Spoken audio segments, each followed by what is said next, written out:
नमस्कार। मैं कौशल कुमार आपका क्रांति रिपोर्टर टीम की तरफ से हार्दिक स्वागत और अभिनंदन करता हूं। चलिए तो शुरुआत करते हैं। बंगाल में किस प्रकार से ब्रिटिश कोठी की स्थापना हुई। न केवल बंगाल बल्कि पूरे भारत में वे लोग अपना राज्य स्थापित करने में सफल हुए। तो आइए इस भारत के मानचित्र के माध्यम से हम लोग समझते हैं। सबसे पहले हमने बिहार पर टिक कर दिया है, ये बिहार है और इसी के जस्ट बगल में ये वेस्ट बंगाल है। और आपको पता होगा कि पुर्तगाली जो आए फिर उसके बाद वे दहेज स्वरूप ब्रिटिश को ये गोवा वाला और का क्षेत्र सौंप कर चले गए और उन्होंने पुर्तगालियों ने गोवा को आदिल शाह से जीता था, जो कि गुजरात का शासक हुआ करता था। इसके बारे में हम लोगों ने पिछली वीडियो में चर्चा किया था। आइए आज के वीडियो में हम लोग यह जानेंगे कि किस प्रकार से वे लोग बंगाल को अपना निशाना बनाए। और केवल बंगाल को क्यों निशाना बनाए, क्योंकि यह सामुद्रिक रास्ते से बहुत ही महत्वपूर्ण था, क्योंकि उनकी जो माल की या फिर जो भी ढुलाई उलाई तो समुद्र के रास्ते ही से हुआ करती थी। ये देखिए बे ऑफ बंगाल है, ये बांग्लादेश है। उस समय बंगाल को बांग्लादेश और छत्तीसगढ़ और झारखंड बिहार सब एक ही में आता था, उसे पूर्ण रूप से बंगाल कहा जाता था। तो आप देख सकते हैं, छोटा सा मानचित्र है, आप थोड़ा समझने की कोशिश करिएगा, क्योंकि हमारे पास पर्याप्त साधन नहीं है, आप तो जानते ही हैं, लेकिन फिर भी मैंने कोशिश किया है। ये बंगाल हुआ। अब बंगाल में अभी एक तरफ ये दिल्ली में जो कि बादशाहों की राजशाही शासन कायम है, लेकिन उसकी सत्ता के बागडोर अभी शाहजहाँ के हाथों से औरंगजेब के हाथों में चली गई है, क्योंकि उसने अपने पिता को नज़रबंद कर दिया है। लगभग 8 वर्षों तक नज़रबंद किए जाने के बाद, कैद में रखने के बाद उनकी अवस्था बहुत ही खराब हो चुकी थी। अतः शाहजहाँ की बीमारी की झूठी खबर सुनते ही शाहजहाँ के 7 पुत्रों में आपसी कलह मचा हुआ था। और इधर अंग्रेज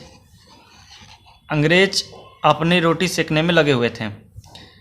उन्होंने शाह शुजा, शाहजहाँ के दूसरे पुत्र, से सोने, रेशम और चीनी उनी का व्यापार करने के लिए मुक्त व्यापार की छूट ले ली। अब कैसे ले ली, आपको तो उसको मैंने पिछली वीडियो में भी बताया था कि एक राजशाही कन्या का इलाज करने के द्वारा डॉक्टर बॉटम के द्वारा ठीक कर दी गई।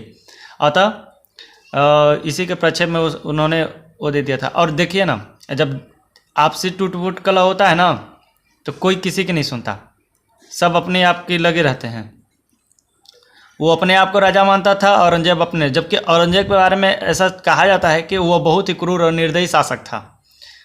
और उसका जो एक बार तो उसने इन अंग्रेज़ों को खदेड़ डालने की भी कोशिश की, लेकिन अंग्रेज भले ही उसमें उतने उतावले नहीं हुए।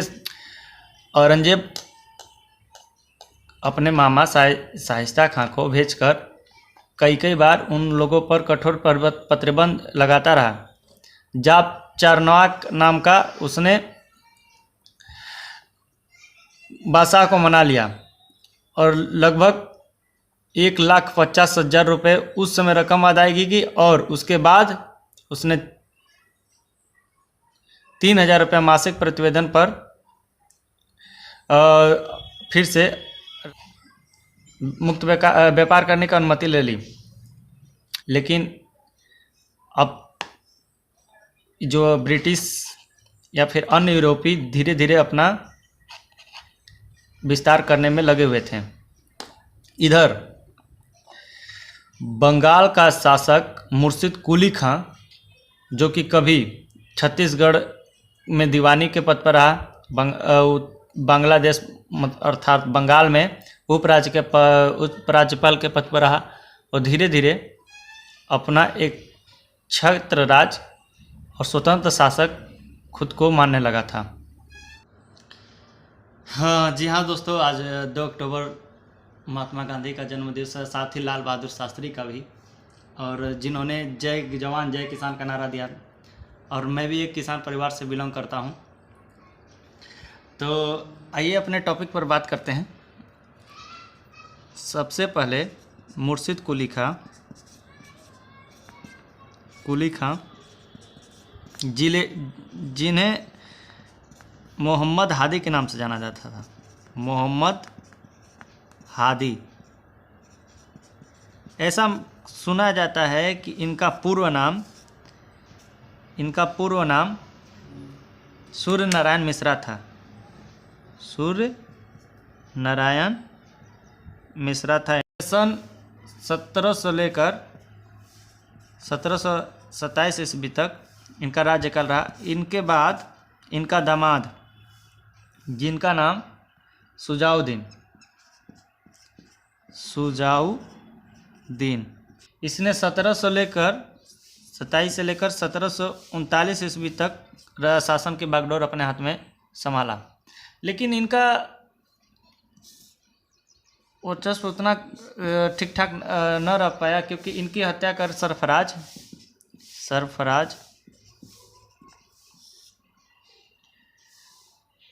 बादशाह बना। ये लगातार ऐसे बादशाह बनते गए। इसके बाद उसको हराकर गिरिया के युद्ध में अलीवर्दी खां बंगाल के शासक को नवाब के नाम से जाना जाता था। ये सब हमारे महत्वपूर्ण पॉइंट ऑफ व्यू से क्वेश्चन हो सकते हैं। और देखिए, अलीवर्दी खां ये इसी समय जस्ट दक्षिण भारत में मराठाओं का भी उदय हुआ था, जिसमें एक सौर प्रतापी राजा छत्रपति शिवाजी, ये देखिए पुणे देख सकते हैं आप, ये इनका अष्टप्रधान जो न्यायिक था, उसमें वे चौथ नामक कर टैक्स वसूलते थे। इन्होंने बंगाल पर भी धीरे धीरे अपना वर्चस्व कायम करने में सब धीरे धीरे असर, क्योंकि दिल्ली की जो राजगद्दी थी धीरे धीरे वहाँ की बादशाही आपस में कलह की वजह से खतरे में आ रही थी। वर्दी खां जो था, इसने किसी से उतना संघर्ष नहीं किया। हाँ, शुरुआती दौर में यह काफ़ी अच्छा शासक हुआ करता था। अलीवर्दी खां के बारे में हम लोग बाद में डिस्कस करेंगे कि हमें एग्ज़ाम क्वालिफाई करना है तो इनसे ज़्यादा क्वेश्चन नहीं पूछेगा। हाँ, इतना पूछेगा कि अलीवर्दी खां कौन कौन से युद्ध लड़े। इन्होंने मुग़लों से भी संघर्ष और दूसरी तरफ मराठों से भी संघर्ष जारी रखा, लेकिन वे अंग्रेज़ों से या यूरोपियों से या बाद में अन्य किसी से युद्ध करना उतना जायज़ नहीं समझते थे। इसीलिए इन्होंने यूरोपियों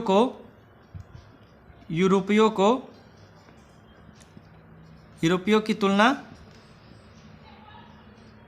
मधुमक्खी से की। कहते थे कि अगर इन्हें न छेड़ा जाए तो यह हमें डंक नहीं मारेंगी, वरन केवल शहद ही देंगी। तो इनके बारे में हम लोग बाद में डिस्कस करेंगे। इनकी जो पुत्री अमीना, इसका बेटा सिराजुद्दौला, ये 23 वर्ष की उम्र में गद्दी संभाल लिए। और ये बहुत ही उस समय मतलब अच्छा शासक हुआ करता था, क्योंकि जिस प्रकार से बंगाल षड्यंत्रों का केंद्र बना हुआ था और ब्रिटिश, फ्रांसीसी, डच या फिर अन्य जितने भी पुर्तगाल के थे, सब अपना अपना धीरे धीरे विस्तार करने में लगे थे। और इसने जैसे ही गद्दी संभाली, इसके दरबार में तरह तरह के षड्यंत्रों का जाल बिछाया जाने लगा। क्योंकि एक तरफ उसकी मौसी घसीटी बेगम, आपको नाम याद हो जाएगा क्योंकि जानते हैं ऐसा नाम बहुत जल्दी याद होता है। घसीटी बेगम जो कि उस समय बहुत ही धनवान हुआ करती थी, इसीलिए उसे डर था सिराजुद्दौला को कि कहीं यह अपने तरफ दरबारियों को, प्रजा का ध्यान न खींच पाए। इसलिए उसने उन्हें मोती झील पैलेस में बंद कर दिया। मोती झील पैलेस में नज़रबंद रखा और काफ़ी संपत्ति अर्जित की। समझ जाइए कि इसने जितने भी राजशाही पद थे उसमें अनेक हिंदुओं को जगह दी। सिराजुद्दौला ने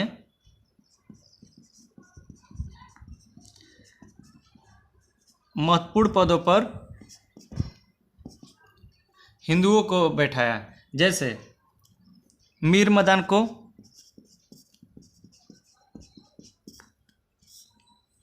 मीर जाफर की जगह पर,